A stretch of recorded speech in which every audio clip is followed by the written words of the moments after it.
மும்பையில் செட்டில் இருக்கக்கூடிய ஆக்டர் சூர்யாவோட மனைவியும் நடிகையுமான ஜோதிகா இப்போ ஹிந்தி சினிமா இண்டஸ்ட்ரி பக்கம் தன்னுடைய முழு கவனத்தையும் திருப்பியிருக்காங்க. சொல்லப்போனால் இவங்க மட்டும் இல்லாமல் ஆக்டர் சூர்யாவும் பாலிவுட் பக்கம் இப்போ லைட்டாக கவனம் செலுத்திக்கிட்டு வராரு. இது ஒரு பக்கம் இருக்க, இன்னொரு பக்கம் ஆக்ட்ரஸ் ஜோதிகா அடிக்கடி ஜிம்முக்கு போய் ஒர்க் அவுட் செய்கிறத வழக்கமாக வச்சுக்கிட்டு வராங்க. ஆக்சுவலாக ஜோதிகாவுக்கு இப்போ 47 வயசு ஆகுது. இந்த வயசுலையும் இவங்க இப்படி ஃபிட்டாக இருக்கிறதுக்கு முக்கியமான காரணமே அவங்க தவறாமல் ஜிம்முக்கு போகிறது தான். தன்னுடைய கணவர் சூர்யா மாதிரியே ஜிம்மை ரொம்பவே விரும்பக்கூடியவங்க. அங்கே போய் ஒர்க் அவுட் செய்கிறது மட்டும் இல்லாமல் தான் ஒர்க் அவுட் செய்கிறத வீடியோவை எடுத்து தன்னுடைய இன்ஸ்டாகிராம் பேஜில் ஷேர் பண்ணுறதுண்டு.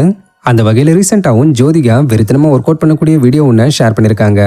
இதில் ஆக்ட்ரஸ் ஜோதிகா ஏகப்பட்ட டஃப்பான ஒர்க் அவுட்ஸை பண்ணியிருக்காங்க. ஸோ இந்த வீடியோ இப்போ பலருடைய கவனத்தையும் ஈர்த்துக்கிட்டு வருது.